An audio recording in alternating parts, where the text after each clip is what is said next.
और दिल्ली में पानी भरा और खूब भरा। मजेदार बात ये रही कि पानी भरने के बावजूद भारतीय जनता पार्टी के नेता लगातार मीडिया में कहते रहे नहीं पानी तो भर ही नहीं रहा। और उसके बाद परसों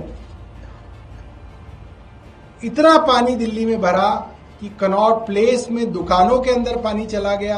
इससे 98 तक जो आपने सरकार चलाई, जो आपने दिल्ली में किया, 3 मुख्यमंत्री बदल के, उसके बाद दिल्ली वालों ने हाथ जोड़ दिया आपसे कि भैया भारतीय जनता पार्टी नहीं चाहिए दिल्ली में। नमस्कार दोस्तों, जब भारतीय जनता पार्टी की सरकार दिल्ली में बनी तो अलग अलग मौकों पे दिल्ली की मुख्यमंत्री और मंत्रियों ने जल भराव को लेके बड़ी बड़ी बातें कही। कहा गया बहुत प्लानिंग कर रहे हैं, मैनेजमेंट कर रहे हैं, पूरा देख रहे हैं, इस बार पानी नहीं भरेगा। और दिल्ली में पानी भरा और खूब भरा।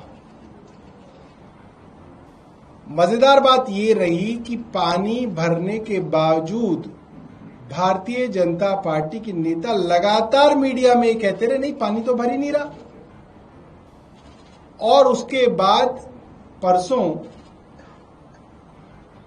इतना पानी दिल्ली में भरा कि कनॉट प्लेस में दुकानों के अंदर पानी चला गया, जनपथ में दुकानों के अंदर पानी चला गया, सदर बाजार में दुकानों के अंदर पानी चला गया। मुख्य मार्ग दिल्ली के डूब गए और प्रकृति ने बता दिया कि भाई जलभराव हो रहा है।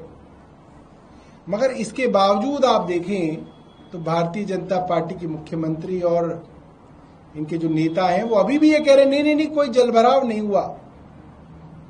तो अब प्रकृति ने एक दूसरा तरीका निकाला पूरी दुनिया को बताने के लिए कि जलभराव हो रहा है। और वो क्या है? दिल्ली के अंदर मलेरिया के आंकड़े पिछले 10 सालों के आंकड़ों को पार कर गए। मलेरिया क्यों होता है?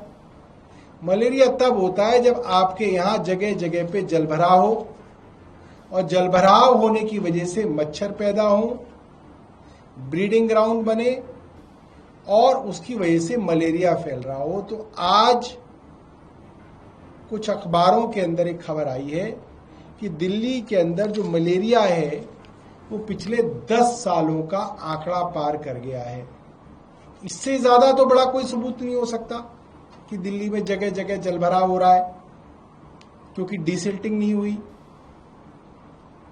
मैं सिर्फ भारतीय जनता पार्टी की नई सरकार को ये कहना चाहता हूं कि गवर्नेंस एक सीरियस चीज है। आपको ये मौका 27 साल बाद इसलिए मिला क्योंकि 1993 से 98 तक जो आपने सरकार चलाई, जो आपने दिल्ली में किया, 3 मुख्यमंत्री बदल के, उसके बाद दिल्ली वालों ने हाथ जोड़ दिया आपसे कि भैया भारतीय जनता पार्टी नहीं चाहिए दिल्ली में। मगर अब जब ये 27 साल बाद आए हैं, अब भी कोई सीरियस गवर्नेंस नहीं दिख रही। हवाई बातें, बड़बोलापन, बात बात पे दूसरों की टांग खींचना, पुरानी सरकार को कोसना, और जो बेसिक मैनेजमेंट थी जो दिल्ली में हो रही थी वो भी खराब होती जा रही है। मैं इनको ये कहना चाहता हूं कि जो मलेरिया और डेंगू के मामले हैं ये सीरियस मामले हैं। इसके ऊपर अब आप सीरियसली काम करना शुरू कीजिए। अब आप इस चीज में मत रहिए कि साहब पानी भर ही नहीं रहा, ये तो आम आदमी पार्टी झूठ बोल रही है, हमने तो बहुत बढ़िया इंतजाम किया। नहीं, पानी भी भर रहा है और मलेरिया भी फैल रहा है। वो आंकड़े हमारे नहीं है, ये केंद्र सरकार के आंकड़े हैं। तो अब आप इन पे सीरियसली काम कीजिए, क्योंकि ये दिल्ली वालों के स्वास्थ्य से जुड़ा हुआ सीधा मामला है। मेरे साथ संजीव झा जी भी हैं, वो अपनी बात रखेंगे।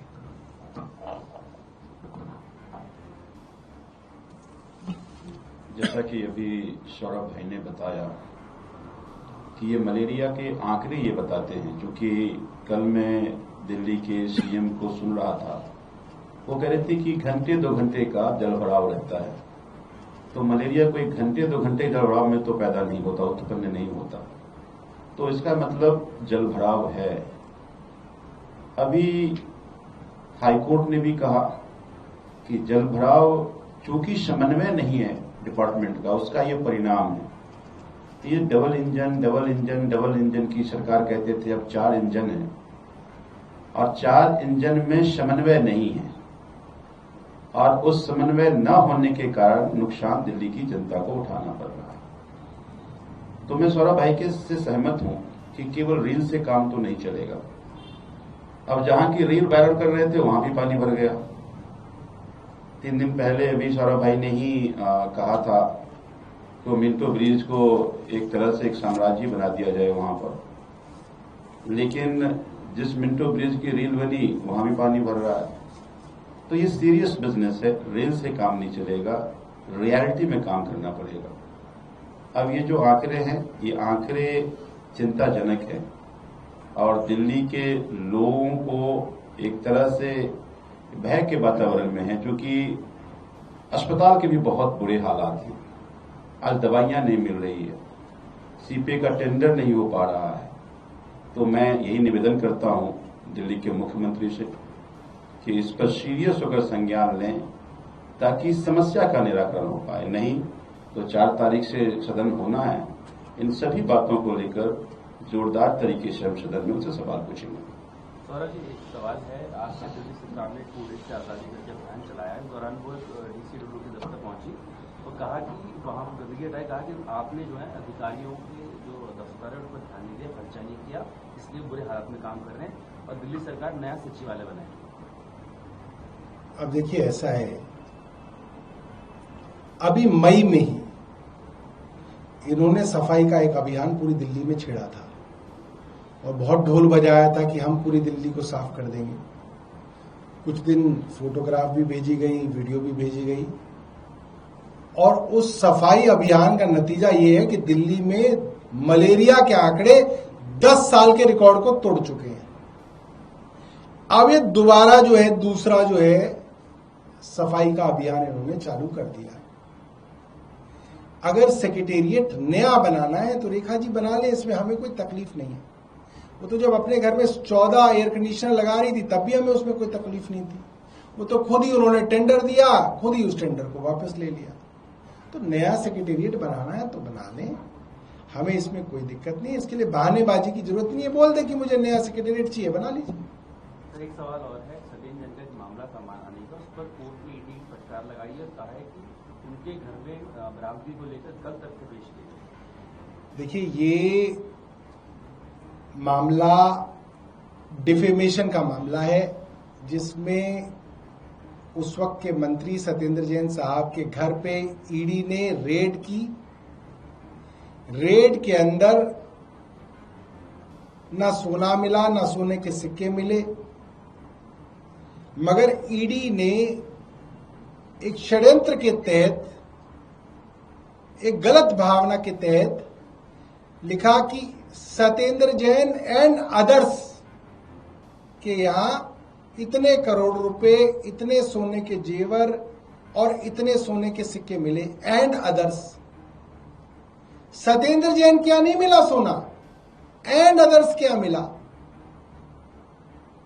और जो भारतीय जनता पार्टी की सांसद हैं, उन्होंने एक टीवी के एक इंटरव्यू के दौरान कह दिया कि सत्येंद्र जैन के यहां मिला, इतना सोना मिला, इतने सिक्के मिले, इतने करोड़ रुपए मिले। तो कोर्ट ने यह कहा कि ईडी क्योंकि एक जांच एजेंसी है, ईडी ने जानबूझ के एक भ्रामक और झूठ इस तरीके से पेश किया ताकि ये भ्रम फैले और राजनीति करने वाले लोगों को मौका मिले कि सत्येंद्र जैन साहब के नाम को बदनाम किया जाए।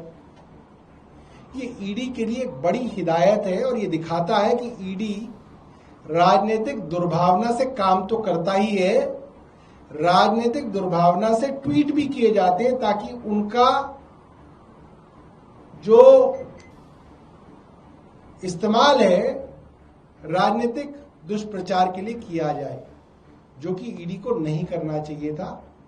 और क्योंकि जो भारतीय जनता पार्टी की सांसद बांसुरी स्वराज खुद वकील हैं, ईडी की वकील रही हैं, मैं नहीं समझता कि वो इतनी नासमझ हैं कि जहां पे सत्येंद्र जैन एंड अदर्स लिखा है उसको वो सत्येंद्र जैन के नाम पे टिका दें। तो मेरे हिसाब से उन पे मुकदमा चलना चाहिए और बाकी जो है जो कानूनी कार्रवाई है वो जैन साहब करेंगे।